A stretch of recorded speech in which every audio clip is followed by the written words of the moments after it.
Welcome to the Mission First People Always podcast.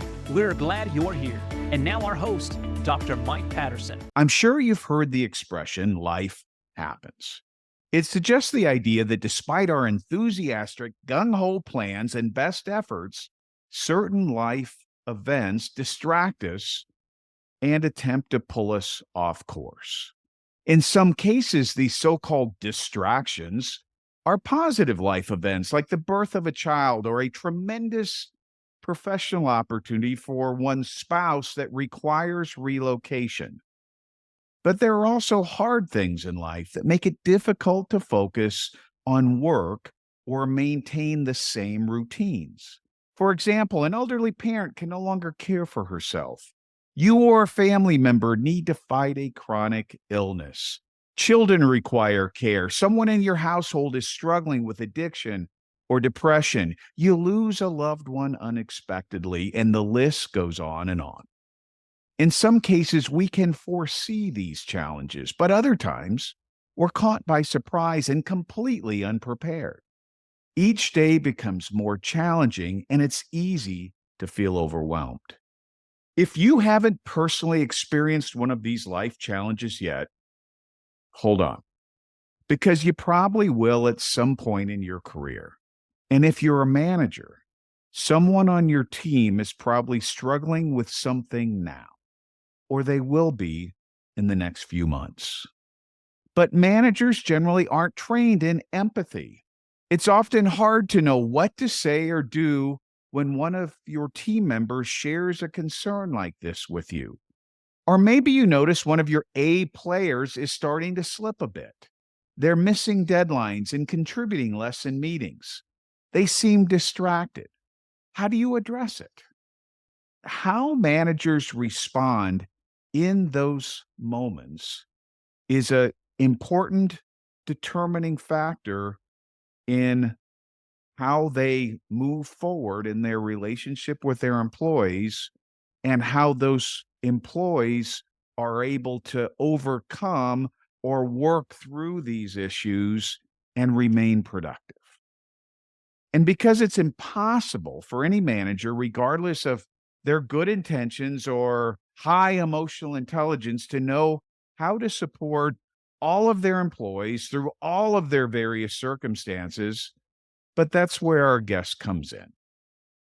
Using AI, she and her team provide the just-in-time guidance managers need to lead with empathy throughout their employees' life events while continuing to maintain good relationships and drive productivity forward.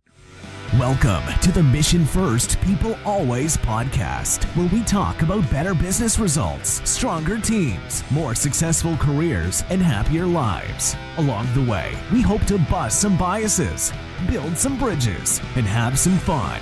We're glad you're here. And now, our host, Dr. Mike Patterson. It's Dr. Mike Patterson, your host of the Mission First People Always podcast, where we talk about what it takes to be a great leader and how to build great teams. And sometimes we'll talk about new ideas in the world of business and commerce and how leadership applies in these new contexts.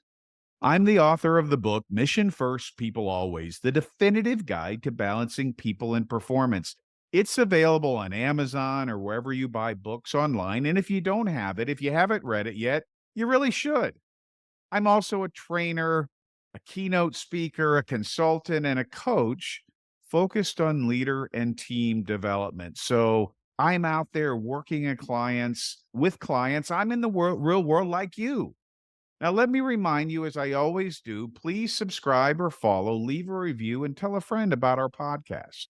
I do this podcast because I sincerely want to help people lead better and to get more done with and through the people on their teams. I believe everyone I invite to be a guest on this show can add value to your leadership journey. And I like to showcase talented people who care deeply about creating healthy organizations and good leadership, just as I do. And today is no exception. So let's meet our guest, after the break. Imagine a workplace where you feel connected to your work and colleagues, where people joyfully connect to the organization's purpose, mission, and leadership. At Workplace Peace Institute Leadership Academy, we bring evidence-based, brain-based learning to support leaders in creating life-affirming workplaces grounded in peace and dignity. Spark your leadership imagination at Workplace Peace Institute Leadership Academy. Together, let's reimagine work.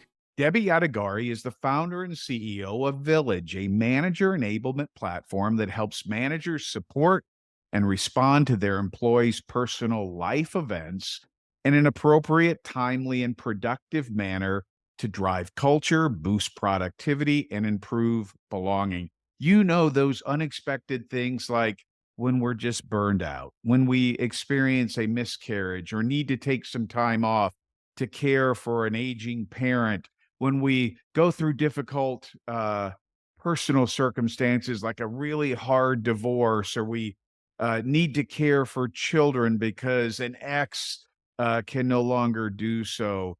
We're coming out, all the things that make it hard to focus on work. This is where Debi and her team at Villyge come in. She is obsessed with bringing humanity into the workplace so everyone can show up as their most authentic self, regardless of how they identify or what may be unfolding behind the scenes. Debi is a graduate of Barnard College of Columbia University and the George Washington University School of Law. Before she began this current entrepreneurial venture, she had a demanding career as an investment banker and attorney on Wall Street. Debi is also the mom of 5 children ranging in age from 6 to 17. And as she says, this allows her to preside over delicious chaos every day. So to say Debi has a full life would be a dramatic understatement, but she has taken time out of her busy schedule to join us here on the Mission First People Always podcast. And I'm thrilled that she did. And I'm excited for how this conversation will unfold. Debi, welcome to the Mission First People Always podcast. It's great to have you. Thank you so much for having me here, Dr. Patterson. I'm excited to chat with your audience. Well, I'm excited to have this conversation because I'm intrigued by the work you're doing. And having lived in the trenches with managers, I know that this service you're providing is critically important. So let's begin at the beginning. I love origin stories. So you've created a technology company that's focused on helping managers navigate the need for more empathy in the workplace. And you offer appropriate responses. You help them provide appropriate responses to employees experiencing a wide array of difficult life events. So what prompted you to do this? And what's, in brief, what's the origin story of your business? Yeah, thanks for queuing that up. Empathy is a buzzword these days that gets thrown around a lot. I was just reading an article the other day about how it's one of the top buzzwords within business. And it's interesting because we've been talking about empathic leadership for years now, back when people didn't even know what we were referring to. And at the core, what it really means is being human. When we think back pre-pandemic to that picture of what a manager is, it's someone who just kind of tells you what to do and you put your head down and you do it. And in exchange, you get a paycheck. But while employees' expectations have changed, we've always been humans in the workplace who wanted people to understand our struggles.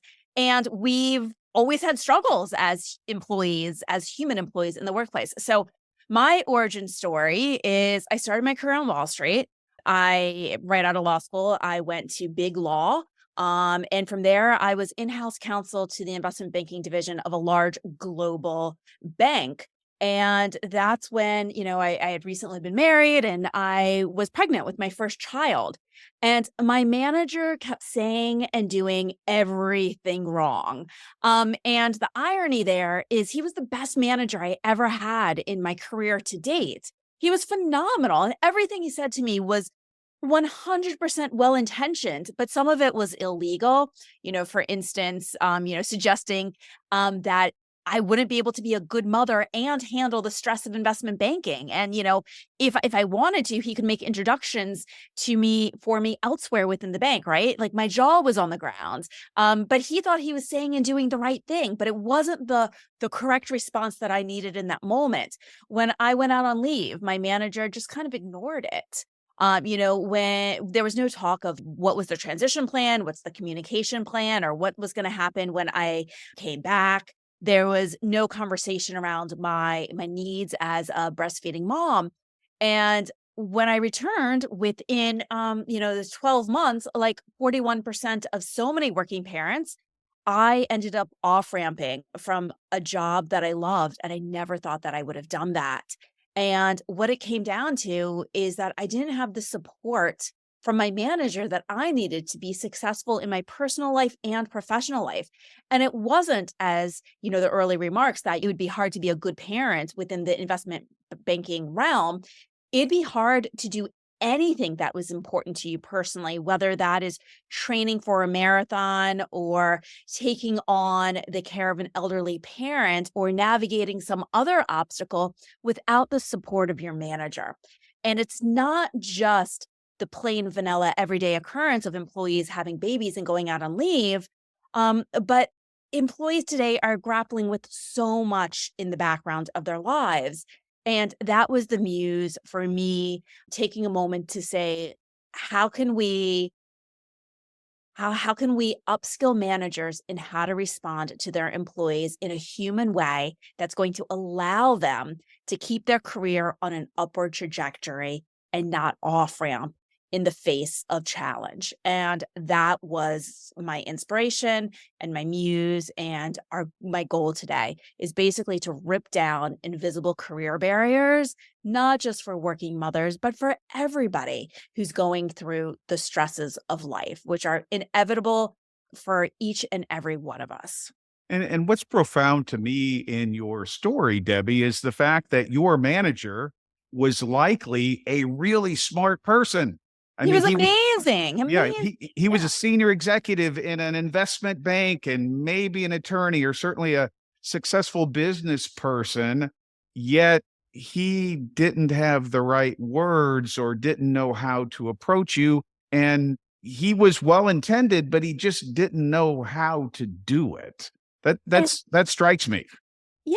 And it's all of us, right? So think about even if you jump outside of the workplace and we're in situations personally with our friends or family members, and someone has just experienced a loss or a miscarriage, or they're going through a divorce. Oftentimes, we'll just kind of like look up in the air, and we, that collective we of humanity, we don't always know what to say. Empathy, it comes more naturally to some, but unless you've really walked in the shoes of somebody going through that specific life event, you don't know what to say and you don't know how to handle that situation. So everybody out there, all the listeners, have either had this experience or know someone who's had the experience of a manager saying the wrong thing at the wrong time, or worse yet, sometimes not even responding at all. And oftentimes it's just self-preservation. Like managers are afraid to do the wrong thing, to say the wrong, to react poorly. And so they don't do anything at all. Today, in the post-pandemic world, employees demand so much more. They're demanding that their managers see them as full humans and that they respond to them as such. And there was a study that got a lot of attention a few months back about the role of the manager on an employee's well-being. And it discussed the findings that managers are more influential on an employee's well-being than their medical doctor or their therapist, and have just as much of an effect on the employee as their spouse. That's telling. And I'm sure it resonates with many of us. As I mentioned, I started my career in big law, and there were a number of associates on any given day that were in their offices very upset about interactions with their managers, because we were working with the partners to whom they reported, because we were all working in a high stress environment. you don't walk away from your therapist and break down in tears. Well, actually, I take that back. A lot of times you do, right? But not necessarily because of what the therapist has said to you or done to you, or same with your doctor. We will get upset when we have a strife between our partner. And that's the same level of stress that employees absorb from their manager. It's astounding. So if we're going to accept that as truth, we've got to also understand that managers, therefore, have a profound impact on our employees' productivity and how they show up. We're talking about empathic leadership today, not just as a kumbaya nicety in a workplace. There's a direct correlation to retention rates, engagement, and productivity, as well as innovation and so much more that just drips down from the employee engagement. Now, we've heard that before in different settings, how one's relationship with his or her manager is a primary determining factor for them to stay or go. We've heard about how managers directly affect the productivity and engagement of employees. We've heard that in general terms, but is there empiric evidence? Is there good data to support those claims? Absolutely. There a lot of research has been done, recent research. Business Solver just recently published a study that talked about specifically what I just mentioned, retention and productivity, and found that 92% of employees are more likely to stay with a company that empathizes with their needs, right? So retention there. And when it comes to productivity, 77% of employees are more willing to work longer hours for an empathetic employer, right? And so all right, so they're willing to work more hours.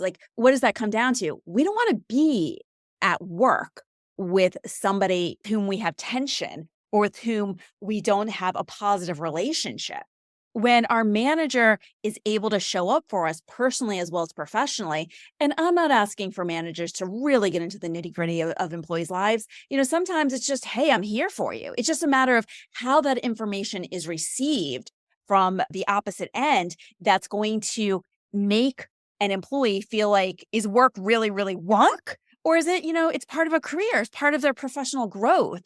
And when they feel that it's more of just part of their professional journey, they're going to give more. They're going to get much more out of it.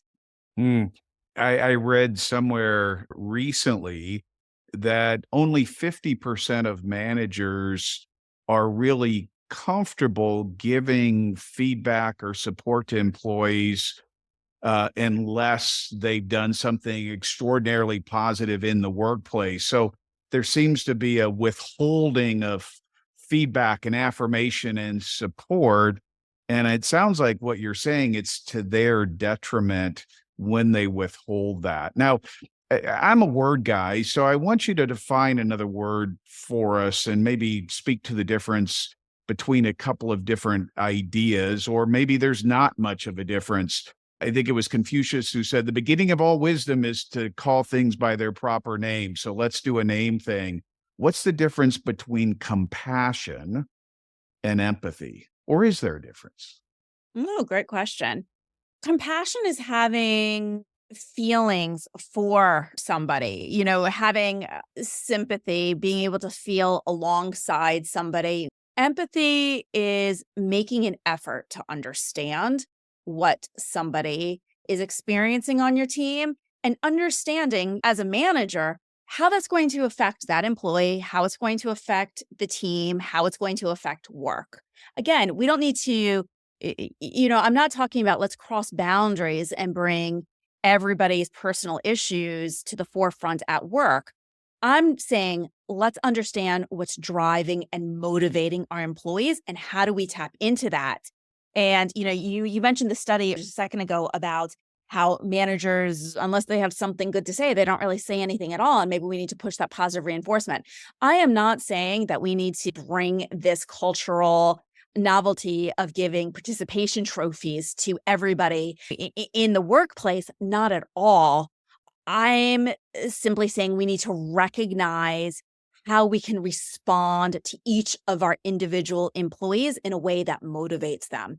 And oftentimes I will, going back to the difference between compassion and empathy, I look at high performing sports teams and what sets them apart oftentimes is the coach. And when you look at any high-performing sports team that has a good coach, that coach knows their players inside and out, what's in their head, what's, when they're on their game, when they're not on their game. If we could bring that same skill over to the workplace, we would see growth in leaps and bounds. And sports coaches, they might have compassion for some of the players that they have a closer bond with, but they're going to have empathy with everybody on their team. They're going to understand who has a blown out knee, who needs to not practice as hard for that big game coming up. So that's the difference. So In is my is my- an empathy is it a cognitive process, something that we can learn more so than something we need to feel? Is that part of the answer as well?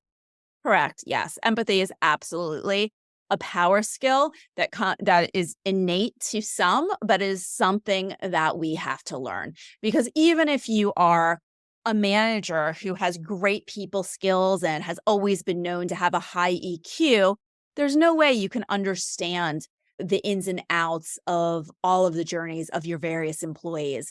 I'm going to put you on the spot here, Dr. Patterson. I'm pretty sure you don't understand the ins and outs of menopause in the workplace, right? That's probably not an experience that you've lived.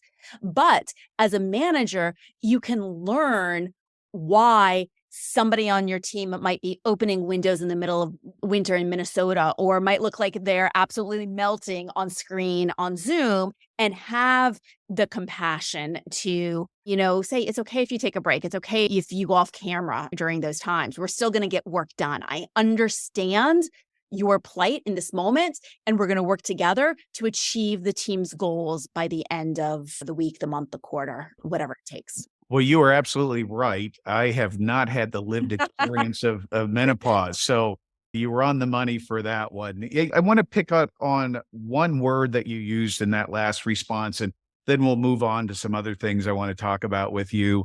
You used the word power skill. I thought that was interesting. Why did you say power skill?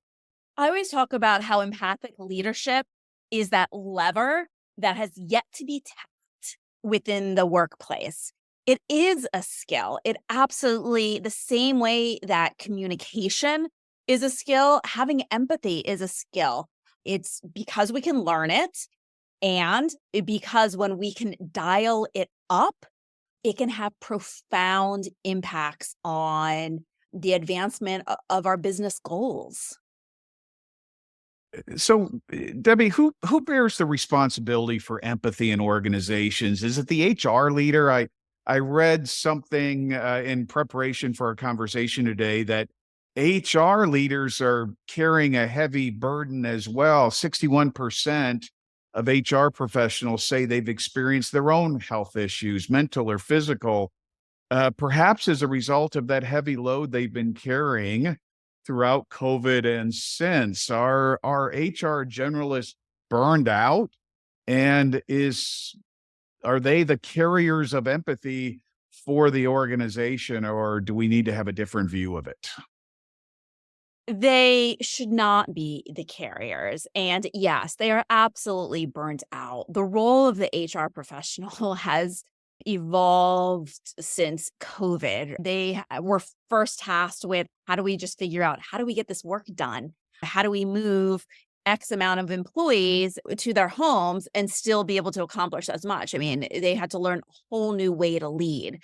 But in the same way that it's not HR's responsibility to manage the tasks of every team within a company, it's not their job to manage the relationship interplay between employees and managers, though oftentimes it does. So, part of what we say at Villyge is we reduce the mental load of HR.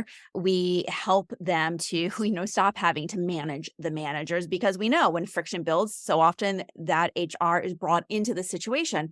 But HR doesn't have the answers for everything as well. Most HR leaders are not IO psychologists. And that's what really makes Villyge stand out as a solution, because employee expectations and company needs have evolved post-pandemic.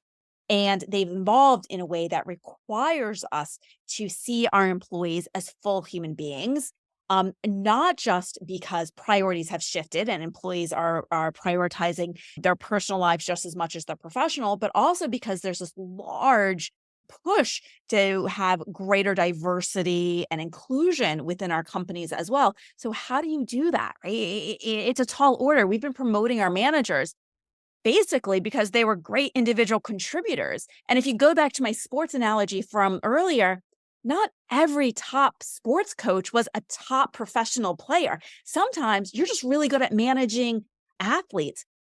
We've never brought that same approach to the business world. We're not saying, all right, there were 10 people, starting right out of business school. And you know what? Joe over here is not a great individual contributor, but Joe's going to be a great person to manage the team going forward. We don't promote Joe. We promote the person who's the great individual contributor. And we expect that person to just figure it out as they progress. And sometimes they hit the nail on the head and other times they don't. And those are the people that we later on call toxic managers. They've been promoted because they're great individual contributors. They can push goals forward, but they also are losing a lot of people. And when you look at turnover within organizations, it can usually be pinpointed to specific managers. So it is not HR's role, but it is a problem that needs to be solved. And that's where Villyge comes in. We use technology to deliver the just-in-time guidance managers need to be able to address the specific needs of each of their individual employees. And that's a really tall order. But through technology, we can drive the human, ironically, back into the workplace and the relationship between employees and managers. So if I'm a manager, I manage a team of 12 people, and my company is one of your clients at Villyge, and one of my employees asks to meet with me, and she gives me a heads up, or he gives me a heads up on what the issue is about. How can I use Villyge to help me offer a better response to that employee? How does it work for the frontline manager who needs help? Sure. So in that moment, if somebody walks into your office and is sharing something, it's not going to be very helpful, right? Because you're not going to be, let me log into this platform. Wait, what did you just say? But prior to the employee coming into your office and sharing something, we're going to have already improved your management skills. So there's several different ways that Villyge makes an impact on organizations. First off, we open lines of communication, and through our platform, we make it easy for employees to communicate what's happening in their life. Especially amidst the remote hybrid world, it's very difficult for employees to share what's going on in their life, but sometimes it's necessary because managers are left wondering, is this employee out interviewing every Thursday? What's going on? They don't know that, no, Thursdays are their appointment with their fertility clinic every week. And they're not going to be able to travel for business because they have to stay within close proximity to this clinic in case their labs hit certain levels, right? The employee has a hard time explaining that plight to their managers. So through the platform, they can loop the manager into their struggle. If the employee chooses not to share through the platform, but slowly the manager starts to hear that something's happening through the proverbial grapevine. Maybe someone's taking on the care of an elderly parent. Maybe someone might seem a little bit out of it. You think they might be burnt out. That manager can go to our all-demand guidance and learn a little bit more about how to support that employee. And then on an ongoing basis, we have lessons in leadership that are being nudged out to managers. And then also, when things happen in this world, when there's anything from a formula shortage to a mass shooting, we help managers know how to show up for their employees in that moment. So all of this information that's being nudged out and delivered just in time to managers starts to change the way managers begin to think and act in everyday situations. So when that employee, comes into the office, the manager is better equipped to be thinking about how to respond in an appropriate manner and would hopefully have a better response than if they had not been guided previously by Villyge. And something that I didn't bring up before, through the platform, once an employee shares that they're going through a life event, whatever it is, anything as mundane from they're just moving to getting married to something heavier like they've experienced a loss, or maybe they have a partner who's about to be deployed with their military unit, that kickstarts a series of nudges to the manager that are delivered to the manager where they live, Slack, email, text, wherever, to help them understand how to support and guide that employee throughout the journey. So that's why we call it like just-in-time guidance. It's just small little tidbits of information that are easily digestible. We don't want this to be a heavy load on a manager or HR. Debbie, could you give us some examples of how this is working well in some of your client organizations? You can share who those organizations are or not. That's up to you. But how are you seeing this play out in the real world for managers? Yeah, we have been able to track when employees are sharing life events and what happens afterwards. We know that 49% of all employees have walked away from jobs because they felt that their boss was not sympathetic to their personal struggles. That means half of all high performing employees, it means our friend to the left, perhaps our neighbor to the right, have walked away. Yet, when we look at what happens when employees share a life event through our platform and then check back 1 year later, all of the employees have still been retained at that company. That's impressive. Some of the life events that they've shared have included burnout. Burnout is one of our more popular life events to be shared. And oftentimes it is shared by middle managers to their senior managers. And you have to think that if a middle manager is ready to communicate to their senior manager, I'm burnt out, they're probably also looking for other job opportunities. Yet 1 year later, they're still employed. So we know that getting involved in a situation can also help a company get ahead of problems and in front of quits. We've also tracked our data and seen that 55% of all life events shared are actually being shared by middle managers, which is pretty cool because that shows that managers understand that our guidance is really helpful and they want their own manager to be guided in helping support them. We've had anecdotal information of employees sharing their journeys with us. We once had somebody share their adoption journey with us and say, I had so much travel was involved in that journey. I had to drop off Zooms when a social worker would knock at my door, and I dreaded having to explain the whole process to my manager, but you guys made it easy. Villyge takes on the onus of helping guide the manager to understand like what somebody going through that journey means. So if you think about it, if you're the manager and you're on with your employee and you got a client on the Zoom too, and all of a sudden your employee puts in the chat, sorry, I got a drop here, someone's at my door, you'd be like, what are you talking about?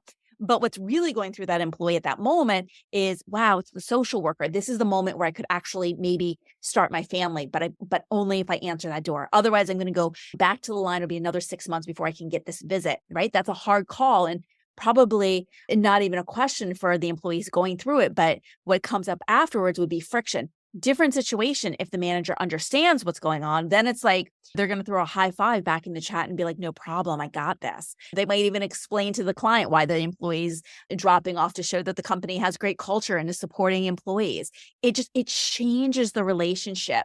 And it also lightens the load of the manager. Managers know how to respond. Managers understand what's going on in their employees' lives. They don't have to start to second guess why somebody might be absent sometimes or what they're going through. When we look at employees that are put on performance improvement programs, 99% of the time that employee is going through something personally at the same time. So if we can intervene and help really guide and manage that employee, because that's the job of a manager, right? To manage the employee and manage the work that's getting done, we can again, get ahead of problems, get around some of these things that will continue to snowball. But if we can call out the need for help from the get-go, we can make a true impact in an employee's life that will help them get over the hump and come back to us ready to run through walls for the organization or the team. A personal story that was shared with me recently, this was not a client of Villyge, but it was somebody who came up to me and spoke to me after I gave a talk. I was presenting in a large asset management conference, and there had been a CFO who had worked for a large hedge fund complex for 17 years. And he reported to the CEO, and he came up to me and he said, I get it. I 100% get it. My father was given 3 months to live, and my CEO was not empathic at all.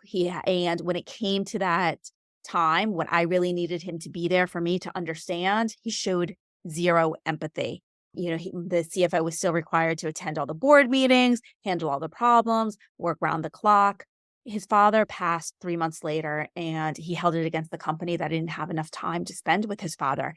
After his father passed, he immediately started looking for a job. He was a CFO of a large hedge fund complex, so it took him, more than a minute to find a job. It took him 17 months to find his next job after being there for 17 years. You can imagine how much effort that employee gave for those 17 months. He walked away, had the exit interview, and never said boo to his CEO about what caused him to walk away.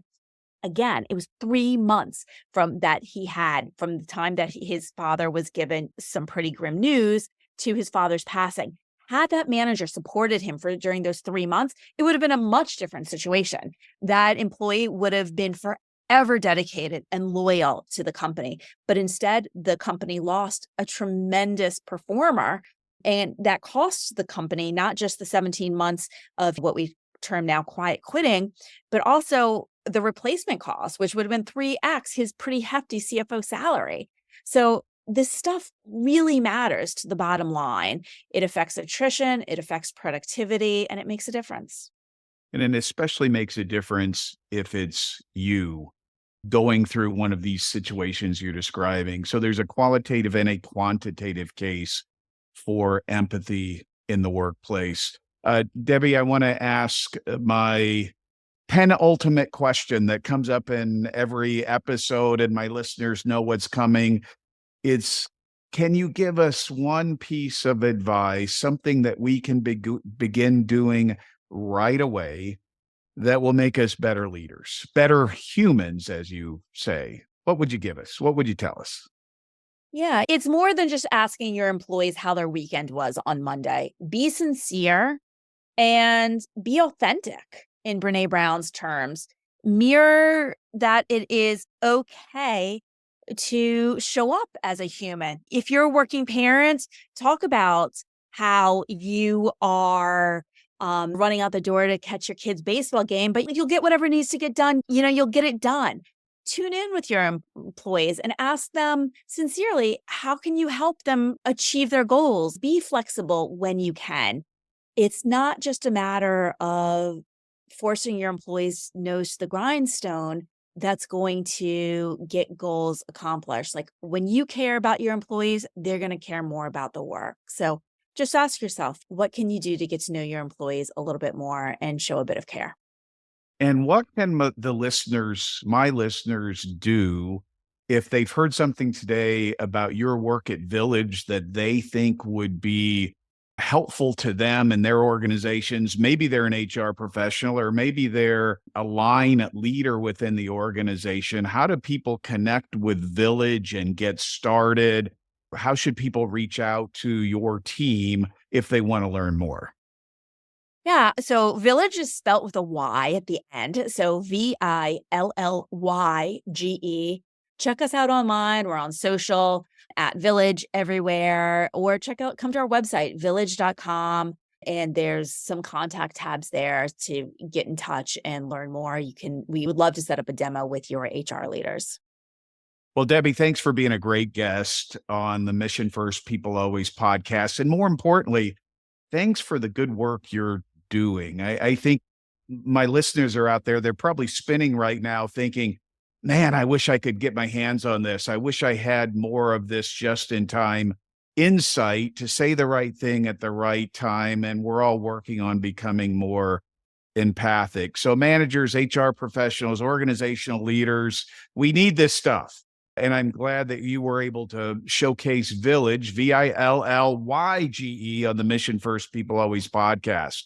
Villyge is a kind of organization I can get behind. So that's why I encourage you, my listeners, to check it out. Villyge.com is where you can learn more about the good work that Debi and her team are doing, where you can get specific guidance to navigate and respond to each of your employees' individual needs, from their everyday experiences to bigger community crisis kind of events in appropriate, productive, legal, and timely sorts of ways. So check out Debi, check out Villyge. Her contact links are in the show notes. And until next time, everyone, mission first, people always. God bless. Thanks for listening. We hope you enjoyed today's episode. If you want to create a stronger, more people-centric and empowered culture for your organization, visit drmikepatterson.com.